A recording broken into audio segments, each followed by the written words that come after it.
vus les collecteurs des taxes et les pêcheurs s'approcher de lui pour l'entendre. Les pharisiens et les scribes maugréaient. Il accueille des pêcheurs et il mange avec eux. Mais il leur dit cette parabole.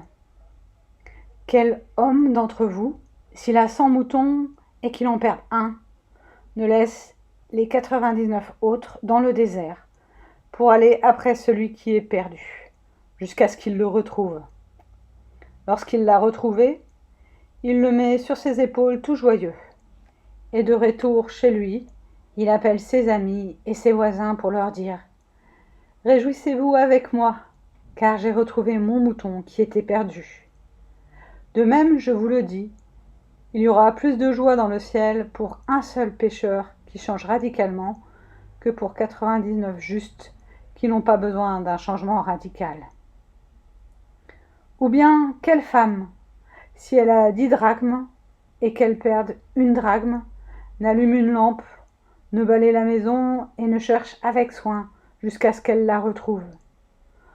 Lorsqu'elle l'a retrouvée, elle appelle chez elle ses amis et ses voisines et dit « Réjouissez-vous avec moi, car j'ai retrouvé la drachme que j'avais perdue. » De même, je vous le dis, il y a de la joie devant les anges de Dieu pour un seul pécheur qui change radicalement. Il dit encore, un homme avait 2 fils. Le plus jeune dit à son père, « Père, donne-moi la part de fortune qui doit me revenir. » Le père partagea son bien entre eux. Peu de jours après, le plus jeune fils convertit en argent tout ce qu'il avait et partit pour un pays lointain où il dilapida sa fortune en vivant dans la débauche. Lorsqu'il eut tout dépensé, une grande famine survint dans ce pays et il commença à manquer de tout. Il se mit au service d'un des citoyens de ce pays qu'il envoya dans ses champs pour y faire paître les cochons. Il aurait bien décidé se rassasier des caroubes que mangeaient les cochons, mais personne ne lui en donnait. Rentré en lui-même, il se dit « Combien d'employés chez mon père ont du pain de reste, alors que moi, ici, je meurs de faim. Je vais partir. J'irai chez mon père et je lui dirai « Père, j'ai péché contre le ciel et envers toi. Je ne suis plus digne d'être appelé ton fils. Traite-moi comme l'un de tes employés. » Et il partit pour rentrer chez son père. Comme il était encore loin, son père le vit et fut ému. Il courut se jeter à son cou et l'embrassa. Le fils lui dit « Père, j'ai péché contre le ciel et envers toi. Je ne suis plus digne d'être appelé ton fils. » Mais le père dit à ses esclaves « Apportez vite la plus belle robe et mettez-la lui. Mettez-lui une bague au doigt et des sandales aux pieds. Amenez le veau engraissé et abattez-le. Mangeons, faisons la fête, car mon fils que voici était mort, et il a repris vie. Il était perdu, et il a été retrouvé. » Et ils commencèrent à faire la fête. Or, le fils aîné était au champ. Lorsqu'il revint et s'approcha de la maison, il entendit de la musique et des danses. Il appela un des serviteurs pour lui demander ce qui se passait. Ce dernier lui répondit « Ton frère est de retour, et parce qu'il lui a été rendu en bonne santé, ton père a abattu le veau engraissé. » Mais il se mit en colère. Il ne voulait pas entrer.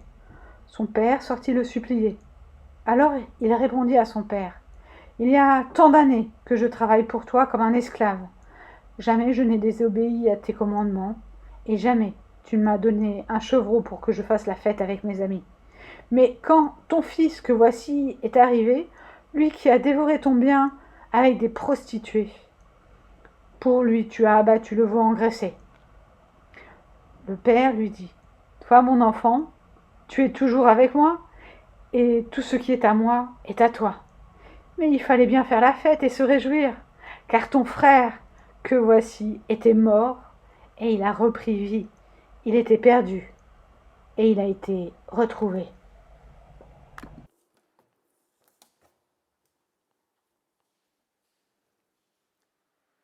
En écoutant cette parabole du fils prodigue, j'ai repensé au célèbre tableau de Rembrandt, Le retour du fils prodigue, que j'ai longtemps contemplé, plus jeune, car il était affiché dans une salle de catéchèse. J'ai grandi avec cette image du Dieu Père accueillant le retour de son fils parti et qui avait tout dépensé. J'étais saisie par l'attitude de ce fils agenouillé et blotti contre son père, le père avec sa grande barbe, les deux mains posées sur les épaules, deux mains dont on se souvient, si on les avait bien regardées, qu'elles n'étaient pas les mêmes. Il y en avait une qui était plus féminine que l'autre, une plus massive. Un indice laissé par le peintre pour nous dire qu'il ne faut pas rester collé à cette représentation humaine, invitation à chercher autre chose. Que ce père ne représente pas seulement un père humain et que la représentation de Dieu ne se laisse pas circonscrire à cette seule image.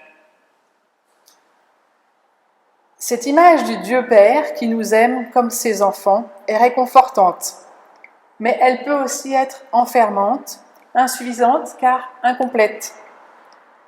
Dieu est de toute façon radicalement autre. Et les paraboles, cette parabole précisément, sont des textes qui sont sans cesse à interpréter, à questionner. On ne peut en faire le tour. Elles nous disent quelque chose à chercher et à trouver. Elles nous disent quelque chose d'autre que ce qu'elles disent premièrement. Et là encore, nos représentations, le contexte de notre vie entrent en résonance. Parfois, on peut se sentir enfermé, prisonnier d'une maison familiale où tout va bien, tout est sécuritaire, tout est harmonieux. Parfois, au contraire, c'est loin d'être le cas. Et ce n'est pas un cadre protecteur, ni paisible. Alors, des êtres ont besoin de partir, d'être en rupture et de quitter. Un jour, donc, le plus jeune fils demande à son père, non pas la part d'héritage, comme souvent on l'a entendu, du bien qui doit me revenir, mais littéralement, dans le grec, sa part de subsistance, c'est-à-dire sa part pour vivre, pour exister, pour subvenir à ses besoins. Et il décide de partir. Il décide de partir très loin, et en s'arrêtant à ce passage, on pourrait se dire que le fils a besoin de partir pour vivre selon lui-même, selon son aspiration, selon ses désirs. Que cherche-t-il? Que désire-t-il vivre? Fuit-il quelque chose? On ne le sait pas. Avec notre lecture contemporaine, on pourrait s'imaginer qu'il veut vivre librement selon ses propres conceptions, sans contrainte, vivre sans compter, sans règles. D'ailleurs, le texte nous dit qu'il dépense tout immodérément. Et en écoutant ce texte, j'ai été saisie par les mouvements. Mouvement de ce fils qui part très loin, qui vit de manière immodérée, donc dans un large mouvement. Puis la famine arrive et c'est le choc du réel. Affamé, il se joint à un citoyen, nous dit le texte, pour qui il travaille dur sans recevoir de salaire, sans avoir de quoi à manger. Il n'y a pas d'échange ni de parole. Et dans le grec, se joindre, c'est vraiment, il se colle aux citoyens. Donc il n'y a pas d'accord entre les deux. Puis le mouvement intérieur, il revient vers lui-même, il repense à la situation qu'il a quittée, aux ouvriers de son père, bien mieux lotis, dans un sursaut de vie, il décide de rentrer chez son père. Le père et le fils, en revanche, eux, n'ont pas bougé. Ils restent ensemble à la propriété. Et l'aîné nous dit qu'il a travaillé sans relâche, sans la moindre faille, et sans recevoir la moindre gratification, le moindre chevreau pour fêter avec ses amis. Lors du retour d'office, le texte nous dit bien, le père est à la porte, il guette. Il le perçoit de loin, il est ému jusqu'aux entrailles, c'est-à-dire que c'est le même mot que le bon samaritain qui va s'occuper de l'homme blessé. Il court vers lui, il l'embrasse, il donne des ordres à sa maisonnée. Il est en mouvement, dans la joie du retour de son fils. Et je pense que chacun d'entre nous, dans sa situation, peut s'identifier à tel ou tel personnage de cette parabole. qui fait écho à des situations familiales, de pères, d'enfants ou même de croyants. Et à la lecture de ce texte, j'aimerais nous poser la question, de quoi avons-nous besoin pour vivre? Et même pour exister. Le Fils part avec sa part de subsistance pour exister. Plus loin, il n'ose pas demander à manger au citoyen qu'il a employé pour garder ses cochons. Et là, on se rend compte qu'il n'existe pas, ou presque plus. Il ne peut pas sortir de lui-même, terrassé par la faim et sa situation de presque rien. Personne ne lui propose à manger. Il est transparent pour les autres. Cette situation fait écho malheureusement à bon nombre de personnes que nous croisons dans nos vies, dans notre quartier, dont l'existence est tellement précaire qu'ils ne peuvent même plus adresser un regard ni demander. Elle peut correspondre aussi à des personnes broyées par des accidents de vie, par une maladie, une souffrance au travail, des personnes qui ont perdu leur travail et qui vivent isolées, à l'écart. Des personnes qui deviennent peu à peu transparentes, invisibles. Et la démarche d'entraide que nous faisons à notre mesure pour l'instant à la rencontre, d'accompagner par exemple des personnes en demande de papier, de les accueillir, de les guider, offre un certain réconfort, un moment de pause. C'est le sens de Quartier Partagé dans notre arrondissement et c'est le sens aussi de l'entraide de notre association qui existe à la rencontre et qui sera présente aujourd'hui au Forum des associations. Faut-il se perdre pour pouvoir se trouver? Faut-il aller jusqu'au bout de sa perte, de son fourvoiement, pour avoir un sursaut de vie? Pour revenir à l'intérieur de soi-même, plonger au plus profond de soi, pour se dire non, je me suis égaré, perdu, et je vaux plus que la place qu'on me donne, qu'on me laisse.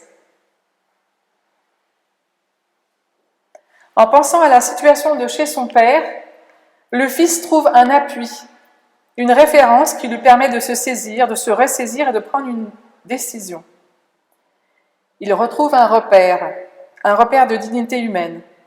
Et je pense que Dieu est présent à ce moment-là. À ce moment intérieurement où le Fils peut réunir ses dernières forces morales et physiques pour sortir de cette ornière, pour réagir et revenir à lui-même. Dieu est présent dans ces moments où nous sommes au bout de notre vie, où nous croyons être au bout de notre vie. Il est présent malgré son absence à nos yeux. Le chemin de retour vers son Père est à la fois un chemin physique et un cheminement intérieur, une conversion, un mouvement. Il décide de dire à son Père « J'ai péché envers le ciel et devant toi, je ne suis pas digne d'être ton fils ». Et il propose une forme de contrat pour revenir, devenir comme un ouvrier. Et cette décision lui permet d'exister, de reprendre pied dans les relations humaines. Il revient en ayant reconnu sa faute et en même temps en ayant une place, une fonction, donc une reconnaissance. Il peut alors retourner vers son Père. On pourrait rajouter, à mon sens, « J'ai péché contre moi-même, je me suis perdu ». Car oui, c'est nos trois dimensions, devant Dieu, devant les autres et aussi devant soi-même. Et il me semble que ces trois dimensions sont à garder aussi dans le geste de reconnaissance. Le geste de demander pardon à son Père devant Dieu, mais il y a aussi souvent à se pardonner soi-même, à avoir de la bienveillance envers nous-mêmes, ce qui n'est pas toujours facile.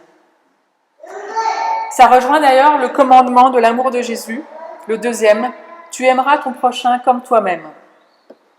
S'aimer soi-même tel que l'on est, avec nos errances, nos fragilités. C'est loin d'être facile tous les jours. Alors oui, l'accueil est possible, le pardon est possible parce qu'il y a un déplacement, une mise en route et une parole posée. Il y a la reconnaissance de s'être perdu, éloigné du Père, et il y a la proposition d'un geste pour recevoir le pardon.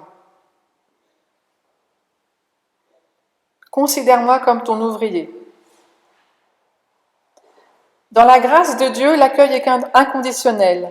L'amour du Père surabonde. Il n'y a pas nécessité d'un accord, d'une sorte de contrat négocié. le père déborde tellement de joie qu'il ne le laisse même pas parler, son fils. Il rétablit le lien parental, mon fils. Et il rétablit aussi le lien fraternel avec le frère aîné, en lui disant ton frère. Alors, à la question que nous nous étions posée, de quoi avons-nous besoin pour exister?